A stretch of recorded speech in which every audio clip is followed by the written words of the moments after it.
Hello दोस्तों, गर्मी हो या सर्दी, एक चीज़ बहुत कॉमन है और वो है लाइट जाना। जी हाँ, अब लाइट जाने का सॉल्यूशन हमारे पास है एक इन्वर्टर। अब एक इन्वर्टर क्या करता है कि हमें अच्छी एफिशिएंसी तो प्रोवाइड करता है, लेकिन साथ ही साथ हमें ये भी देखना होता है जो हम एक बैटरी चूज़ करते हैं बेस्ट, वो कितना बैकअप हमें देती है। क्योंकि यहाँ पर जो मेन पावर बैकअप का काम करती है ना, वो बैटरी करती है। इन्वर्टर सिर्फ सप्लाई का काम करता है इलेक्ट्रिसिटी की। तो ऐसे में एक इन्वर्टर प्लस बैटरी का कॉम्बो ढूंढना बहुत मुश्किल काम है। तो इसी चीज़ को आसान बनाने के लिए मैं लेके आ गया हूँ आपके लिए आज बेस्ट इन्वर्टर प्लस बैटरी की इन डेप्थ डिटेल कि आपको एक इन्वर्टर प्लस बैटरी कॉम्बो खरीदने से पहले किन किन चीज़ों का ध्यान रखना चाहिए। इस वीडियो में आपको मैं ये भी बताऊंगा कि आप 100 एच की बैटरी को जब एक 12V के इन्वर्टर से कनेक्ट करते हैं तो आपको कितना पावर बैकअप मिलता है, और वहीं हम 100 एच की जगह 150 AH की बैटरी कनेक्ट करते हैं तो हमें कितना पावर बैकअप मिलता है। तो वीडियो में देर न करते हुए वीडियो को स्टार्ट करते हैं दोस्तों। तो वीडियो को स्टार्ट करने से पहले दोस्तों नमस्कार, मेरा नाम है सौरभ और आप देख रहे हैं आपका अपना चैनल शॉपिंग बाजार। अब कुछ चीज़ें हैं जो आपको एक इन्वर्टर या बैटरी लेने से पहले जान लेनी चाहिए। तो सबसे पहले हम बात करते हैं इन्वर्टर की। अब इन्वर्टर में आपको दोस्तों दो टाइप मिलते हैं, एक मिलते हैं स्क्वायर वेव इन्वर्टर और दूसरे होते हैं साइन वेव इन्वर्टर। जो स्क्वायर वेव इन्वर्टर है दोस्तों वो पहले से चलते आ रहे हैं। इन इन्वर्टर्स की एक कमी है कि आप इनसे जो आज की टेक्नोलॉजी वाले जो अप्लायंसेस आते हैं आप इनसे रन नहीं कर सकते, आप इससे सिर्फ लाइट और फैन ही रन कर सकते हैं। इस टाइप के जो इन्वर्टर होते हैं ना दोस्तों, ये थोड़ी सी नॉइज क्रिएट करते हैं और इनका एक सबसे बड़ा कॉन ये है कि जब लाइट जाती है ना तो तुरंत आपको इलेक्ट्रिसिटी प्रोवाइड नहीं करते, 2 से 3 सेकंड का बीच में गैप लेते हैं, जिसकी वजह से क्या होता है कि आप जो भी इलेक्ट्रॉनिक अप्लायंसेस यूज कर रहे हो तो वो बंद हो जाते हैं। तो ऐसे में आप इस चीज का जरूर ध्यान रखना। अब दूसरे साइन वेव इन्वर्टर की बात करें दोस्तों तो ये थोड़े एक्सपेंसिव होते हैं, नॉइज कम क्रिएट करते हैं, और सबसे अच्छी बात ये जो इन्वर्टर है ना, इनसे आप किसी भी तरीके के अप्लायंसेस रन कर सकते हैं। और ये इन्वर्टर है ना एक यूपीएस इन्वर्टर की तरह काम करते हैं। मतलब यूपीएस इन द सेंस कि जब भी आपकी इलेक्ट्रिसिटी जाती है तो ये हैंड टू हैंड आपको इलेक्ट्रिसिटी प्रोवाइड कराते हैं बिना किसी डिले के। अब बात करते हैं कि 12V इन्वर्टर लें या 24V इन्वर्टर लें। तो मैं आपको सिंपल से बताता हूँ, अगर आपके एरिया में लाइट बहुत कम जाती है और आपको कम मतलब टाइम के लिए बैटरी बैकअप चाहिए तो ऐसे में आप एक 12V इन्वर्टर लें। और इसी का अपोजिट है दोस्तों कि अगर आपके एरिया में ज़्यादा लाइट जाती है और वो क्या है ज़्यादा ड्यूरेशन के लिए जाती है तो ऐसे में आपको एक 24V इन्वर्टर कंसीडर करना चाहिए। हालांकि 12V इन्वर्टर और 24V इन्वर्टर आपको पावर बैकअप नहीं देते। पावर बैकअप दोस्तों बैटरी पे डिपेंड करता है और एक अच्छी बैटरी लेना भी बहुत ज़रूरी है क्योंकि सारा खेल ही बैटरी का है इन्वर्टर के साथ। इन्वर्टर तो सिर्फ बैटरी को चार्ज करने का काम करता है। अब इन्वर्टर की तो बात हो गई दोस्तों, अब बात करते हैं बैटरी की। अब मार्केट में आपको दो टाइप की बैटरी मिलती है, एक मिलती है आपको फ्लैट प्लेट बैटरी और दूसरी मिलती है tubular battery. Flat plate battery compact होती है, थोड़ी इनएक्सपेंसिव आती है, और इनकी एक खास बात यह है दोस्तों कि आपको ये बैटरी तभी लेनी चाहिए जब आपके एरिया में लाइट जाती है, लॉन्ग ड्यूरेशन के लिए नहीं जाती लेकिन बार बार जाती है, तब आप इस बैटरी को कंसीडर करें क्योंकि ये बैटरी जल्दी चार्ज हो जाती है। अब बात करें ट्यूबलर बैटरी की तो दोस्तों ये एक्सपेंसिव होती है और इन पे आपको कंपनी की तरफ से आपको वारंटी भी मिल जाती है। ये बैटरी आपको कब कंसीडर करनी चाहिए, जब आपके घर पे लाइट कम जाती है लेकिन जब भी जाती है लॉन्गर ड्यूरेशन के लिए जाती है, तो ऐसे में आपको इस बैटरी को कंसीडर करना चाहिए।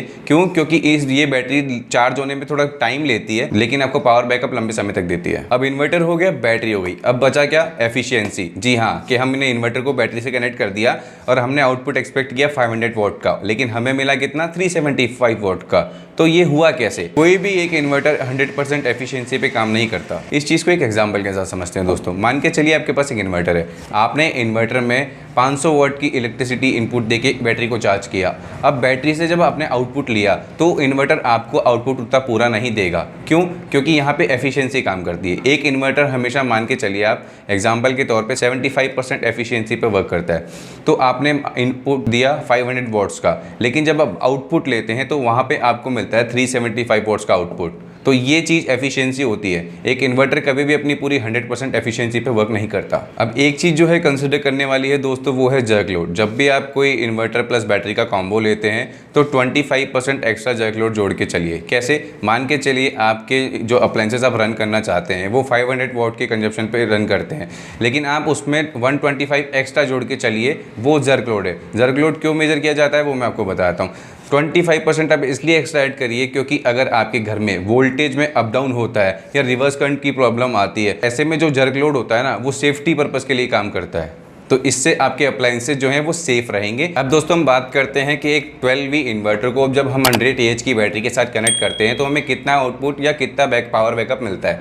तो ये चीज़ डिपेंड करती है आपके अप्लायंसेज कि आप कितने वोट के अप्लायंसेज उस पर रन करना चाहते हैं। मान के चलिए एग्जांपल के लिए कि आप 500 वोट का अप्लायंसेज रन करना चाहते हैं, टोटल जो आपके अप्लायंसेज का पावर कंजम्पशन है वो 500 वॉट है, उसमें आप 25% एक्स्ट्रा जग लोड ऐड कर लीजिए, टोटल हो गया 625 वॉट्स। अब जब आप 12V बैटरी से एक 100Ah की बैटरी कनेक्ट करते हैं और एक्सपेक्ट करते हैं 625 वोट का पावर आउटपुट, तो वहाँ पर ऐसे में एक इन्वर्टर आपको 100Ah की बैटरी के साथ 1 आवर्स 55 मिनट्स का पावर बैकअप प्रोवाइड करता है। वहीं हम 150Ah की बैटरी को कनेक्ट करते हैं 625 वोट्स के आउटपुट के लिए, तो वहाँ पे हमें 3 आवर्स का पावर बैकअप मिलता है। वहीं हम 200Ah की बैटरी कनेक्ट करते हैं तो वही पावर बैकअप हमें 4.5 से 5 घंटे का मिलता है। दोस्तों ध्यान रखिए, अगर आप अप्लायंसेस कम करते हैं तो आपका जो पावर बैकअप है वो इंक्रीज होता चला जाएगा। तो दोस्तों एक एग्जाम्पल था आप लोगों को समझाने के लिए कि इन्वर्टर प्लस बैटरी कॉम्बो लेने से पहले आपको किन किन चीज़ों का ध्यान रखना चाहिए। जब भी आप इन्वर्टर प्लस बैटरी कॉम्बो लेने जाते हैं, अपने घर में जो रन होने वाले अप्लायंसेस है उनका पावर कंजप्शन आप नोट कर लें। तो बात कर लेते हैं दोस्तों अब best inverter for home in India 2022 की। तो मेरी लिस्ट में नंबर 1 पे आता है वी-गाइड 1150 डिजिटल इन्वर्टर। ये इन्वर्टर दोस्तों 800 वॉट की कैपेसिटी के साथ आता है। इसकी पावर एफिशिएंसी की बात करें तो 85% है, यानी कि ये आपको 680 वॉट का पावर आउटपुट दे देगा। इंटेलिजेंट होम यूपीएस इन्वर्टर है दोस्तों, मतलब आपको लाइट जाने के बाद तुरंत इलेक्ट्रिसिटी प्रोवाइड करेगा। इस इन्वर्टर में आपको बैटरी ग्रेविटी बिल्डर जैसी टेक्नोलॉजी मिल जाती है